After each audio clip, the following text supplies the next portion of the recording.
Glória a Deus. Boa noite mais uma vez aos irmãos, sejam todos muito bem-vindos. Me chamo Daniel e é uma alegria nós estarmos reunidos aqui hoje. Toda vez que o povo de Deus se reúne, seja num grande espaço com multidões, seja num espaço pequeno com poucas pessoas, o Senhor disse de que onde estiverem 2 ou 3 reunidos em seu nome, ali Ele estaria. Então, aqui nós estamos tendo um antegosto do que vai ser a eternidade, né? Onde toda a igreja do Senhor vai se reunir, vai se encontrar para juntos adorarmos ao Senhor por toda a eternidade. Então, sempre que a gente se reúne, sempre que nós nos reunimos para cultuar ao Senhor, num ambiente como esse, é preciso que você entenda que isso é muito poderoso para você pessoalmente, para a tua casa, porque, como nós estávamos falando antes aqui, nós estamos sempre criando cultura em nossa casa, com os nossos filhos, com a nossa família. Então, se nós valorizamos a igreja, se nós valorizamos valorizamos o culto, nós estamos apontando para os nossos filhos que isso é importante, que isso é precioso, que isso faz bem para eles. Como o Thiago falou, a gente está vivendo um período de guerras e isso assusta muitas pessoas. Pensar como vai ser se estourar uma terceira guerra mundial. O que vai ser agora que os Estados Unidos bombardeando o Irã e o Irã bloqueando o canal lá onde passa todo o petróleo. Será que vai subir agora o combustível aqui? Subindo o combustível sobe todas as coisas. Será que vai dar uma guerra mundial e nosso país está do lado errado, né? do lado ruim da história e vai sobrar para nós também? Tudo isso pode deixar o nosso coração aflito, preocupado, ansioso. Mas o Senhor prometeu que estaria conosco até o último dia da nossa vida, até o fim. Eu estarei com vocês. Ele disse, no mundo vocês terão aflições, mas tenham bom ânimo porque eu venci o mundo. Então, o Senhor está conosco, nós podemos descansar no Senhor. Amém? Meus irmãos, hoje é o nosso último sermão dessa série intitulada Eu Sou, né? Só para relembrar, nós estamos então passando pelas 7 afirmações que Jesus fez no Evangelho de João, onde ele diz, eu sou. E quando Jesus diz isso, o próprio João vai escrever no capítulo 20, que ele relatou todas as coisas que tem no seu Evangelho, para que nós crêssemos que Jesus é o Filho de Deus, e que crendo no Filho de Deus nós tenhamos vida. Então todas as coisas que João escreveu no seu Evangelho, ele relatou ali, para que eu e você crêssemos que Jesus, ao contrário de tantos outros grandes homens da história, profetas da história, pastores, enfim, líderes, homens e mulheres da história que fizeram grandes coisas, ao contrário dessas pessoas, Jesus é o Filho de Deus, é o próprio Deus.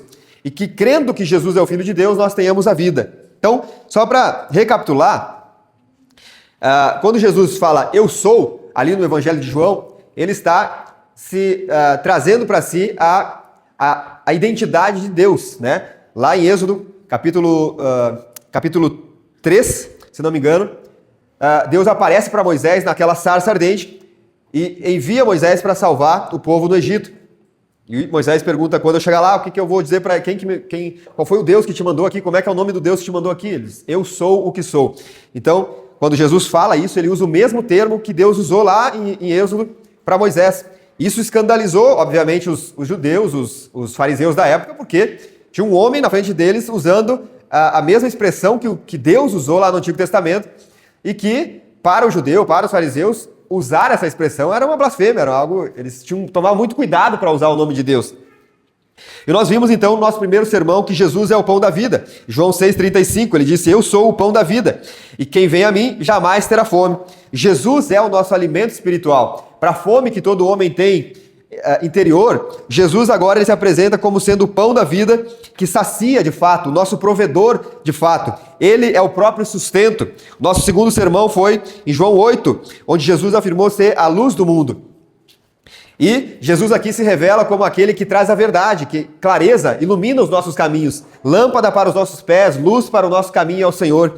Ele revela aqui que o homem sem Deus, ele vive numa completa escuridão. Ele pode não admitir isso, mas ele está vivendo numa escuridão espiritual. Depois nós vimos que Jesus, ele é a porta das ovelhas. João capítulo 10. Aí a gente já está naquele contexto que Jesus está confrontando os fariseus ali, Ele diz, eu sou a porta, se alguém entrar por mim, será salvo. Aqui Cristo está dizendo que ele é o único acesso ao Pai, que não existe mais nenhuma porta, que todas as outras portas, todos os outros acessos possíveis ou que são apresentados pelo mundo, todos eles são falsos, que ele é o único acesso que nos traz, que nos leva à salvação. Não há outro caminho que possa nos levar ao aprisco do Senhor. Ainda no capítulo 10, Jesus faz uma outra afirmação, ele diz, eu sou o bom pastor.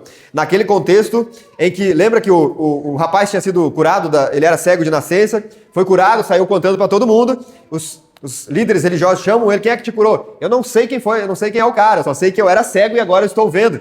E ao invés daqueles pastores se alegrarem com o milagre que tinha acontecido com aquele rapaz, pelo contrário, eles expulsaram ele da igreja, expulsaram ele da sinagoga. Então Jesus diz, ao contrário desses pastores, desses falsos pastores, chama eles inclusive de ladrões, de mercenários, eu sou o bom pastor. E o bom pastor, ele dá a vida pelas ovelhas. O bom pastor, ele não está ali para tirar proveito das ovelhas, está ali para dar a sua vida de forma sacrificial por suas ovelhas. No capítulo 11 de João, nós vimos que Jesus disse ser a ressurreição e a vida. Aqui no contexto da ressurreição de Lázaro, lembra? Lázaro, amigo de Jesus, adoeceu e morreu. Ali nós aprendemos que o fato de sermos amigos de Jesus não impede que nós soframos também. O fato de sermos amigos de Jesus não impede que nós venhamos adoecer, que os nossos filhos venham ficar doentes, que os nossos familiares venham adoecer e até, porventura, falecer, morrer, né? Mas Jesus diz que ele é a ressurreição e a vida, que aquele que crê em mim, diz ele, ainda que morra, viverá. Jesus, então, não apenas concede a vida, ele está dizendo que ele é a própria vida, que ele tem autoridade sobre a morte. Depois, em João 14, nós agora já num contexto da quinta-feira antes da crucificação. Então, nós, daqui um mês e pouquinho, um mês, né? A Páscoa, né? Eu acho que é dia 1º, 5 de abril. Daqui um mês e pouquinho, nós temos a Páscoa. Então, esse contexto aqui de João 14, que vai do capítulo 13 até o 17, é a quinta-feira à noite, que Jesus agora reúne os seus discípulos num cenáculo, onde ele vai fazer a última ceia.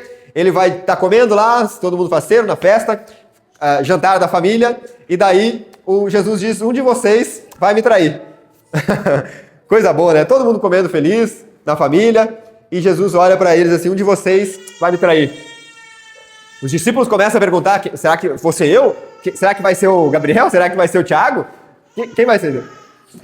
Nesse contexto, Jesus vai apontar quem é o traidor, Jesus vai dizer que logo ele vai partir, ele vai ser tirado do meio dos discípulos, que vão prender ele, que vão bater nele, que vão crucificá-lo, e Pedro se levanta, não, Senhor, isso não vai acontecer, de modo nenhum, eu sou capaz de dar minha vida por ti. E Jesus olha para ele e diz, Pedro, antes que o galo cante 3 vezes, você me negará 3 vezes. Então, esse contexto do capítulo 13 até o capítulo 17 fala sobre isso, e ali, no capítulo 14, todas essas coisas que acontecem, ali Jesus dizendo que vai embora, deixa o coração dos discípulos agoniado, né? E ele vai dizer no capítulo 14, não se turbe, não deixe o coração de vocês perturbado, vocês creem em Deus, creiam também em mim. E verso 14 e 16, Jesus diz, eu sou o caminho, a verdade e a vida, ninguém vem ao Pai senão por mim. Aqui Jesus está dizendo que ele é o único caminho, que o mundo pode te oferecer diversos caminhos, pode te apresentar diversos caminhos que te conduzem a Deus, que muita gente hoje diz, né, todos os caminhos levam a Deus, todas as religiões levam a Deus.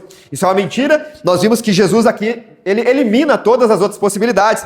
Ele diz, eu sou o único caminho, eu sou a revelação perfeita da verdade, eu sou a fonte da vida eterna. Ou seja, a salvação ela se dá exclusivamente por Jesus e ninguém mais.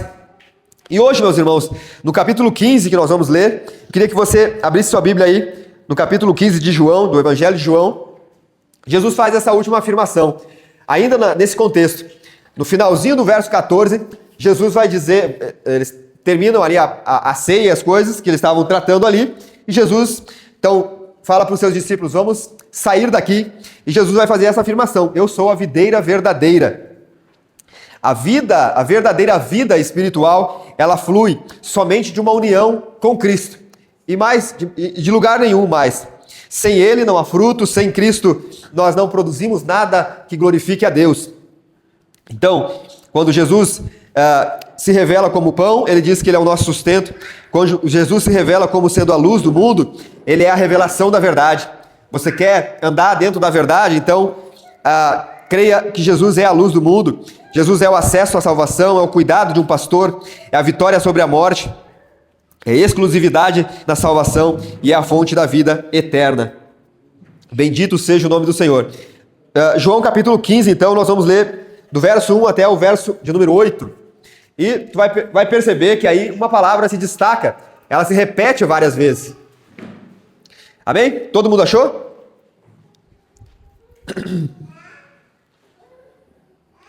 João 15, a partir do verso 1, a videira e os ramos. Jesus diz: eu sou a videira verdadeira, e o meu Pai é o lavrador. Todo ramo que estando em mim não der fruto, ele corta, e todo o que dá fruto, ele limpa, para que produza mais fruto ainda. Vocês já estão limpos por causa da palavra que lhes tenho falado. Permaneçam em mim, e eu permanecerei em vocês. Como o ramo não pode produzir fruto de si mesmo se não permanecer na videira, assim vocês não podem dar fruto se não permanecerem em mim. Eu sou a videira, vocês são os ramos. Quem permanece em mim e eu nele, esse dá muito fruto, porque sem mim vocês não podem fazer nada. Se alguém não permanece em mim, não permanecer em mim, será lançado fora, à semelhança do ramo, e se secará, e o apanham, lançam no fogo e o queimam. Se permanecerem em mim, e as minhas palavras permanecerem em vocês, pedirão o que quiserem, e lhes será feito. Nisto é glorificado o meu Pai, que vocês deem muito fruto, e assim mostrarão que são meus discípulos. Amém? Glória a Deus.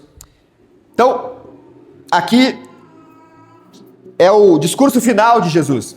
É o último discurso que Jesus está fazendo com os seus discípulos, antes que ele fosse preso e fosse levado para ser crucificado. E Jesus está preparando os seus discípulos agora aqui para viverem sem ele, sem a presença física dele aqui. Jesus está preparando os seus discípulos para viverem no mundo mau, no mundo hostil. E, tipo nós vivemos no mundo mau. Nós vivemos no mundo caído, manchado pelo pecado, debaixo de perseguição. Agora, poucos dias atrás, completou o aniversário, se não me engano, de 11 anos, foi? Que aqueles terroristas degolaram os cristãos na praia lá no Oriente Médio, né? Então, não é o mundo que os discípulos de Jesus viviam na época de Jesus, ele não era melhor do que o mundo que nós vivemos hoje. Pelo contrário, o mundo que nós vivemos hoje, ele é pior do que daquela época ainda. Muitos irmãos nossos hoje estão sendo massacrados pelo mundo todo por causa da fé. Muitos, milhares, milhões de irmãos nossos hoje são perseguidos, são mortos, têm as suas famílias presas, têm os seus filhos mortos na sua frente para negarem a sua fé. Então, nós vivemos num mundo hostil, num mundo, infelizmente, marcado pelo pecado. E Jesus está preparando agora os discípulos dele para a sua partida. Daqui a pouco eu vou partir e vocês estarão sem a minha presença física aqui. Ele vai dizer: permaneçam firmes, permaneçam fiéis, permaneçam ligados à videira. Por isso que a palavra permanecer aparece várias vezes aqui no texto. Não sei se você percebeu isso. Então, esse texto aqui nos ensina pelo menos 3 verdades fundamentais aqui, que é a fonte da vida. Qual é a fonte da vida? De onde procede a vida? Em segundo lugar, a segunda verdade que esse texto nos ensina é quais as evidências de que nós estamos conectados a essa videira. Quais as evidências de que eu e você estamos vivos em Cristo? E a terceira verdade que nós vamos ver é o perigo de ter uma falsa vida. Uma aparência de que está vivo, mas que de fato estão mortos, né? Então, em primeiro lugar, a fonte da vida. Qual é a fonte da vida aqui? Jesus está fazendo essa afirmação: eu sou a videira verdadeira. Então, Cristo é a fonte da vida. Cristo é a videira verdadeira. No Antigo Testamento, a videira, Israel era chamado de videira de Deus, mas Israel não conseguiu cumprir a missão pela qual ela foi chamada. Israel, ao invés de produzir frutos que glorificassem o Pai, pelo contrário, o profeta Jeremias vai falar sobre isso, o profeta Isaías fala sobre isso. Eles produziram uvas bravas, uvas amargas.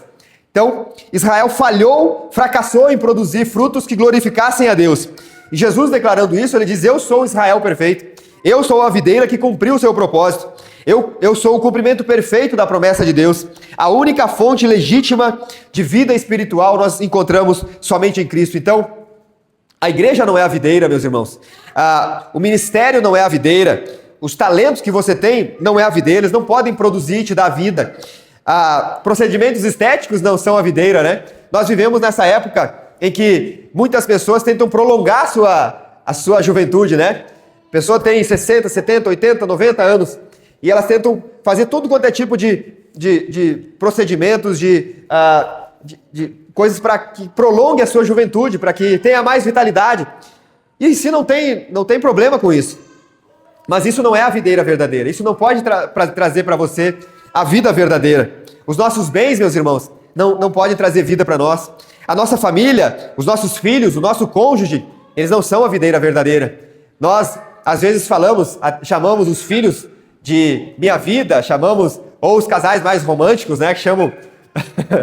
Eu não sei se vocês chamam o seu cônjuge de vida, né? Vida para cá, vida para lá. Eles não são a vida, eles não são a videira. Cristo é a videira verdadeira. Somente Cristo é a vida verdadeira. Sem união com Ele, então, não há vida. Então, em primeiro lugar, Jesus é a fonte da vida. E o texto também vai dizer, Jesus fala, eu sou a videira verdadeira e o meu Pai é o agricultor. Aqui nós temos Deus, o Pai, como sendo esse agricultor cuidadoso. Deus não é um espectador passivo da nossa vida, dos ramos. Nós somos os ramos, tá? Deus, ele é aquele agricultor que planta e cuida da videira, e cuida dos ramos. Ele vai lá, planta, ele vai lá, cuida do ramo, ele limpa o que precisa ser limpo, ele examina se está tudo corretinho, ele remove o que precisa ser removido. Deus, ele é esse pai que cuida dos seus filhos. Isso nos lembra, meus irmãos, que a vida cristã ela está debaixo da soberania de Deus. Deus está cuidando dos seus filhos. Deus está cuidando dos seus ramos de forma carinhosa, amorosa, cuidadosa ali, né? Ele não planta a videira e vai embora e deixa que a videira cresça por si só e que se vire. Não, Deus, o Pai, o agricultor, acompanha cada estágio do crescimento da videira. Então, se você pertence à videira de Cristo, meus irmãos, o Pai está trabalhando em você nesse exato momento. O Pai está cuidando de você. O Pai está trabalhando em você. Mesmo que pareça que você não perceba isso. Será que Deus está trabalhando na minha vida? Não está acontecendo nada de extraordinário, né? Não estou tendo visões, tendo revelações. Deus está trabalhando em você o tempo todo. Se você pertence à videira de Cristo, você está ligado, permanecendo na videira, então o Pai está trabalhando em você. Cristo é a fonte da vida e o Pai é quem cuida dessa videira. Amém? Em segundo lugar, meus irmãos, a segunda verdade que nós aprendemos com o texto são as evidências da vida. Todo ramo que está conectado à videira, ele evidencia isso. É impossível um ramo que esteja ligado à videira e não dê evidências disso, certo? O ramo que permanece na videira. Ele diz, no verso de número 5, ele fala, quem permanece em mim, esse dá fruto. Quem permanece em mim, esse dá fruto. Vocês repararam na leitura que a palavra permanecer apareceu várias vezes ali. Mas o que significa permanecer, meus irmãos? O que quer dizer permanecer? Permanecer a primeira coisa que você precisa saber é o que não é. Permanecer na videira não é uma experiência emocional momentânea. Que tu tá num culto, tu tá num show, num evento gospel e que você teve uma experiência ali momentânea, você sentiu um arrepio, você sentiu algo diferente. Isso não é permanecer na videira. Permanecer na videira não é um retiro espiritual. Permanecer na videira não é você subir a montanha no final de semana, não é você participar de um retiro de carnaval no final de semana e agora você permanece, eu permaneço na videira. Não é isso. Isso é uma experiência que tu viveu naquele tempo, naquele período ali. Permanecer na videira não é um entusiasmo temporário. Nós estamos iniciando o trabalho aqui em Sapiranga, né? Nós ainda somos um ponto de pregação da Igreja Soma lá de Novo Hamburgo. Nós estamos iniciando um trabalho aqui. E às vezes a gente se empolga, né? Vamos começar, vamos zaz. Esse entusiasmo inicial, ele é bom e a gente não pode perder esse entusiasmo de que as coisas avancem, de que a gente preencha todas essas cadeiras, que graças a Deus nós conseguimos comprar agora, que tenham pessoas ouvindo o Evangelho, que tenham famílias sendo alcançadas pelo Evangelho. Esse entusiasmo, essa vontade, esse ânimo precisa ser mantido em nós. Mas, com o passar do tempo, a gente vai perdendo esse entusiasmo, a gente vai desanimando, a gente vê, poxa, tem um culto que nós estamos com todo cheio aqui, daí tem culto que já não tem tanta gente, isso pode baixar o nosso entusiasmo. Então, esses entusiasmos, esses nossos facerices de vez em quando, não é permanecer na videira. O que é permanecer na videira, então, meus irmãos? Permanecer na videira é uma comunhão contínua com o Senhor, comunhão contínua com Jesus. Isso é permanecer na videira. É quando as coisas estão tudo bem para você, tuas finanças, o teu casamento, os teus filhos, a tua família, tudo tá legal, tudo tá bem na tua vida, tu permanece na videira, tu permanece crendo, tu permanece servindo, tu permanece adorando ao Senhor, amando o Senhor. E de repente a tua vida vira de cabeça para baixo, e de repente o teu mundo desaba, tudo começa a dar errado. Você permanece adorando, você continua servindo, você continua adorando ao Senhor. Permanecer na videira, meus irmãos, é depender constantemente do Senhor. É tu acordar de manhã. Semana passada, eu já estava entrando quase no modo desespero, assim, do meu trabalho, né? Tava muito fraco de serviço esse mês. E eu, eu não tinha me ligado que esse mês ia só até 28. Como assim? Eu tava pensando que ia até, 39, 45.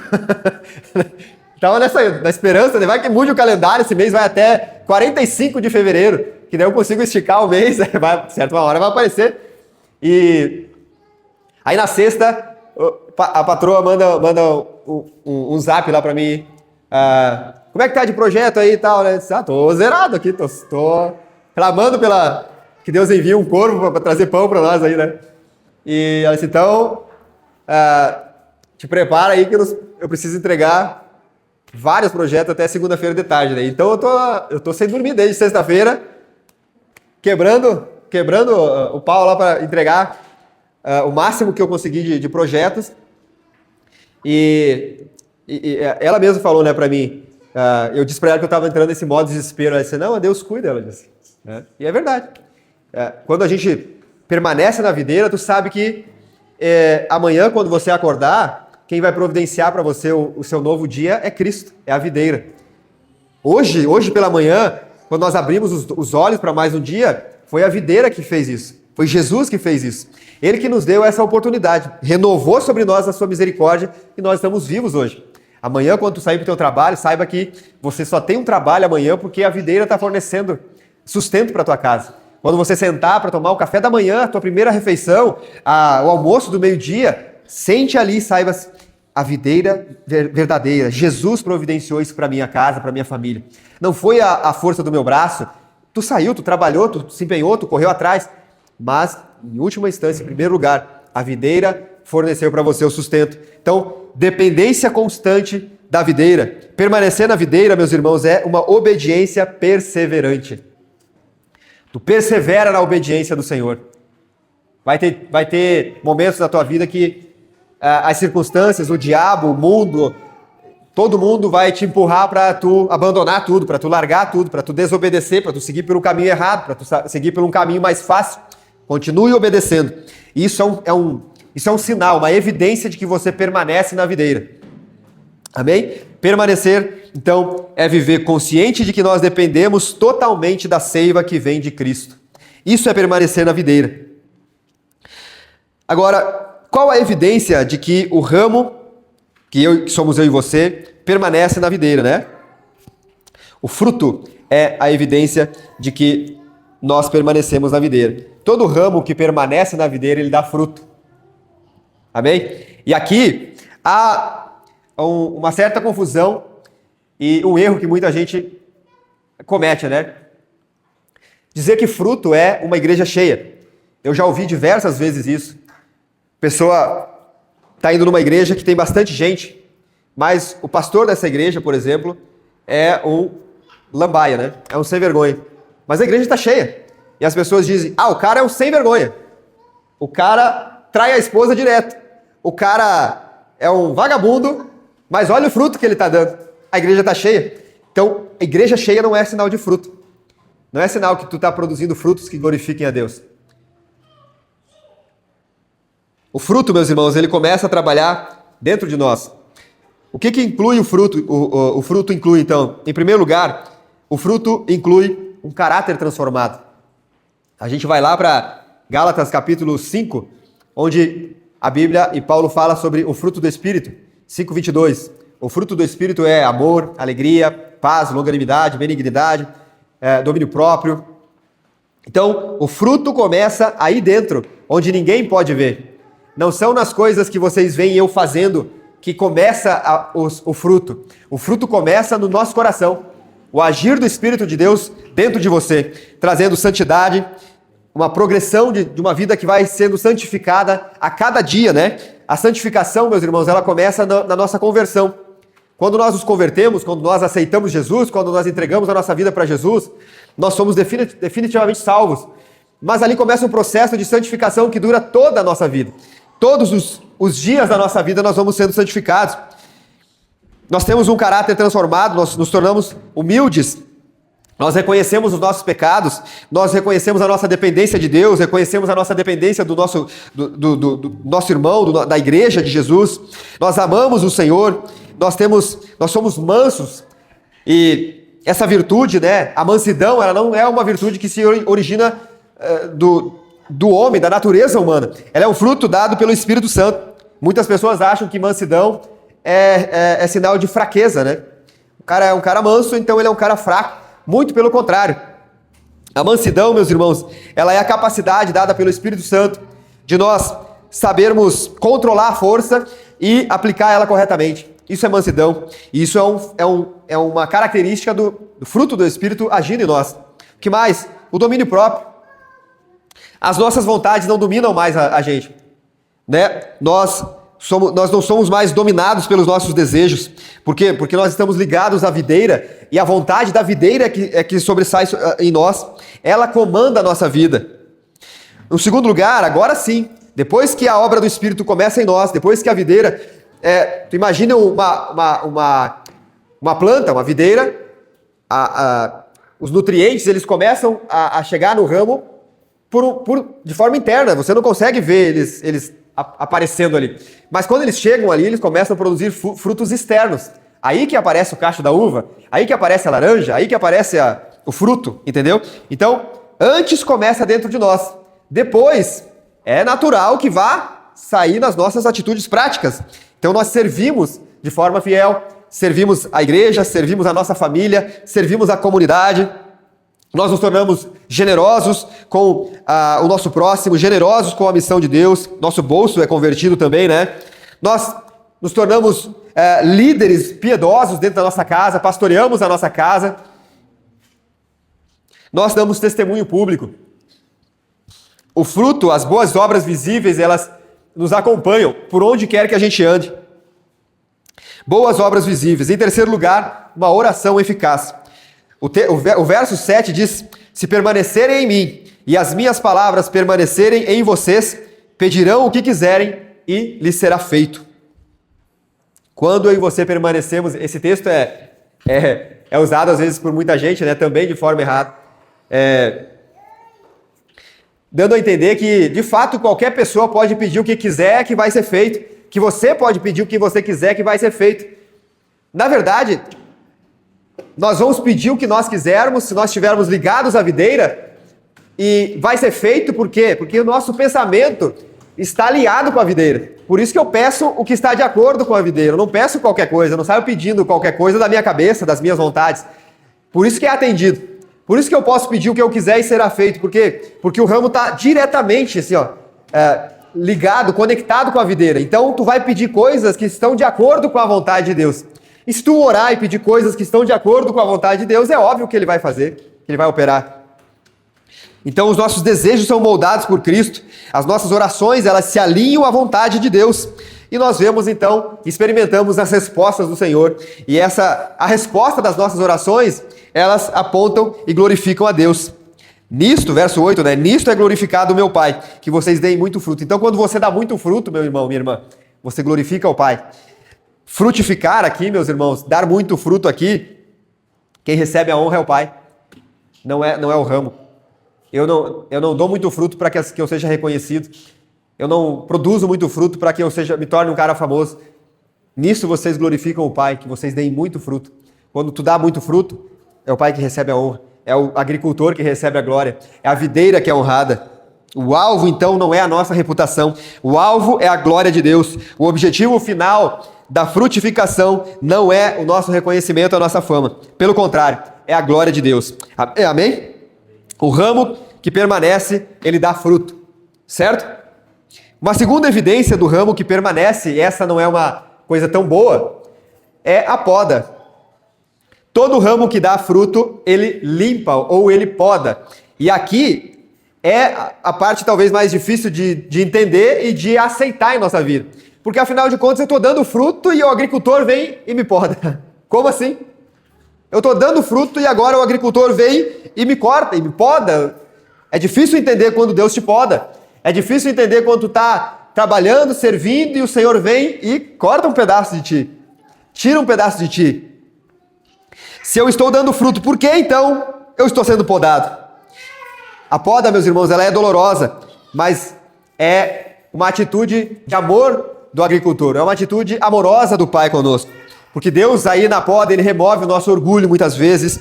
Na poda, o Senhor está removendo pecados tolerados que eu e você temos. Tem pecados que eu e você não aceitamos de forma nenhuma. E nós odiamos aquele pecado. Mas tem outros que a gente, não é tão grave assim, né? Então a gente até deixa quieto. O Senhor vem e poda esses pecados que a gente tolera. A autossuficiência. Eu sou capaz de fazer as coisas. Tem coisas que eu consigo fazer por minha conta, eu não preciso de Deus. Tem coisas que eu consigo fazer por minha conta, eu não preciso do Tiago, eu não preciso do meu irmão para me ajudar, para me auxiliar. Eu cuido da minha família sozinho, eu não preciso que os meus irmãos me auxiliem. Eu não preciso da igreja. Essa autossuficiência, o agricultor vem e poda a gente também. Os nossos confortos, né? Nós estamos bem, nós gostamos de deitar numa água morna e ficar deitado eternamente em berço esplêndido. O Senhor vem muitas vezes e tira esse nosso conforto, essa nossa segurança, esse nosso ninho tão aconchegante. Pessoas da nossa volta, quantas pessoas que de repente se afastaram de nós ao longo da nossa vida e nós não entendemos por que aconteceu isso. Nós não entendemos por que aconteceu isso. Talvez tenha sido a poda do Senhor que Ele afastou de nós, porque estavam prejudicando a nossa vida. Então, o ramo podado, quando tu olha, ele era um ramo grande, com fruto, de repente vem o agricultor e poda ele se torna um toquinho só, né? Tu olha para ele, poxa vida, era um baita de um ramo bonito, agora ele é só um toquinho. Mas o texto diz que o ramo podado, ele foi podado para que ele produza mais frutos. Então, se você está sendo podado hoje, calma, mantenha a calma, não se desespere, né? Talvez tu só esteja sendo preparado para que você frutifique ainda mais. Aguenta firme. O Pai sabe o que está fazendo. Sabe a nossa camisa lá da igreja, né? O Pai cuida. Relaxa, né? Relaxa.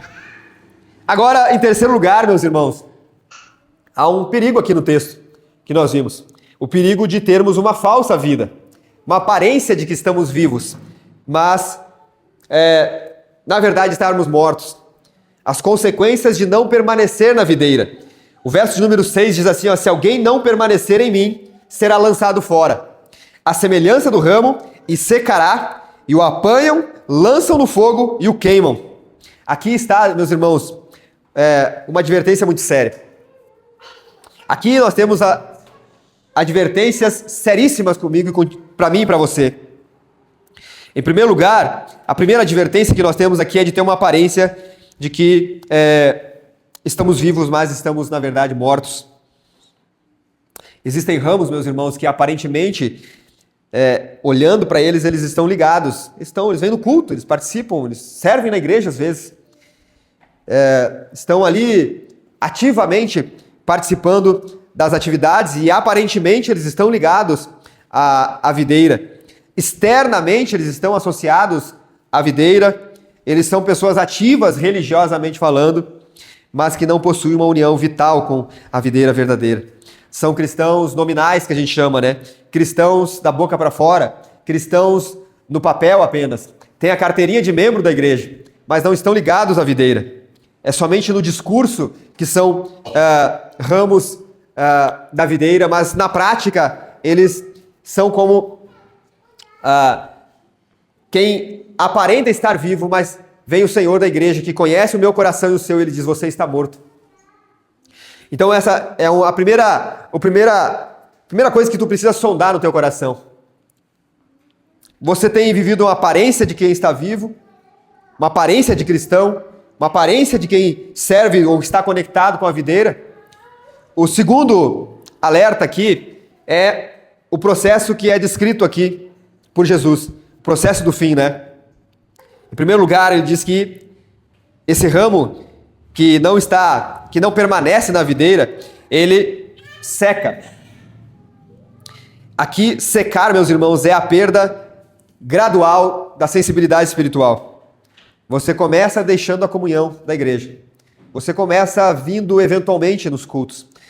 Porque muita gente hoje acha que, cara, eu posso orar e ler a Bíblia, ter minha vida devocional em casa com a minha família. Muita gente vive, nosso tempo vive com esse pensamento. E aí você começa a deixar de participar dos cultos. Você começa a se afastar do corpo de Cristo, se afastar da igreja. Pode orar em casa, pode ler a Bíblia em casa. Daqui a pouco, daqui mais um tempo, você começa a deixar de ler a Bíblia em casa também. Está muito corrida a vida, né? A vida se torna muito corrida. Você antes não tinha tempo para vir para a igreja, porque a vida era corrida, então você deixou de vir para a igreja. A vida continuou corrida, agora você deixou a palavra. E a vida continua corrida agora você deixou, já não está mais orando tanto que nem orava antes. Daqui a pouco tu já largou tudo. É um processo que o ramo vai secando. Deixa a comunhão, deixa a oração, deixa a palavra e você vai se secando. O segundo processo aqui que acontece é lançado fora. A exposição da fé falsa. Agora, a sua falsa fé é apresentada ao mundo. Agora você, que antes aparentava a vida, agora tu já está assentado na roda dos escarnecedores, agora tu já se detém no caminho dos pecadores, agora tu já aceita e segue o conselho dos ímpios, agora a tua falsa fé foi evidenciada, agora as pessoas que olham para aquele ramo, poxa vida, ele era tão ativo na igreja, hoje o cara está virado do avesso. Evidência de que você nunca esteve ligado ao ramo de fato. Agora você está fora, você está de fato apartado, né? E a consequência final é que esse ramo ele é queimado. Aqui é o juízo final, é a destruição total. Aqui, meus irmãos, é preciso que você entenda que isso aqui não é a perda da salvação. Quer dizer que o ramo estava ligado a Jesus, ele foi salvo uma vez e agora ele perdeu a salvação? Não. Isso aqui está evidenciando alguém que nunca foi salvo de fato. Alguém que estava no meio do corpo, no meio da videira, estava ali caminhando com a igreja, mas que de fato nunca teve uma fé salvadora real na vida dele. Então nada é mais perigoso aqui, meus irmãos, do que se acostumar com a linguagem evangélica, a linguagem cristã, com as atividades da igreja. Você se acostumou com isso, mas não possuir aqui uma vida espiritual real, verdadeira, uma conexão, uma permanência real e verdadeira com a videira que é Jesus. Tome cuidado com isso. Eu queria te dar algumas aplicações finais aqui. Em primeiro lugar, diante disso, meus irmãos, sabendo que a única fonte de vida real e verdadeira é Cristo, sabendo que se você de fato está ligado à videira, é inevitável que você vai produzir frutos, mesmo que às vezes você seja podado, e isso é uma evidência de que você permanece na videira. O agricultor vai podar você, vai cortar algumas coisas em você, vai remover algumas coisas de você. Sabendo disso, sabendo que Cristo é a única fonte de vida, sabendo que há evidências daqueles que permanecem na videira e que também há evidências daqueles que aparentam permanecer na videira, mas que de fato não estão conectados à videira de fato, eu queria que em primeiro lugar você examine a sua união com Cristo. Sonda o teu coração nessa noite. Há fruto consistente na tua vida? Há transformação real e contínua na tua vida? Há uma dependência diária dessa videira, da seiva, da vida que flui de Cristo na tua vida? Você depende diariamente de Jesus? Você tem percebido transformação real na tua vida? Examine o seu coração, examine a sua união com Cristo nessa noite. Em segundo lugar, persevere na permanência. Ao sair desse culto nessa noite, alguns de vocês vão ser tentados a desistir. Ao sair desse culto nessa noite, talvez o diabo vai tentar vocês a dar uma segurada, dar uma paradinha. Vai devagar. persevere na permanência em Cristo. E como é que tu faz isso? Como é que eu permaneço, pastor, na videira? Por meio da palavra. Continue nas Escrituras.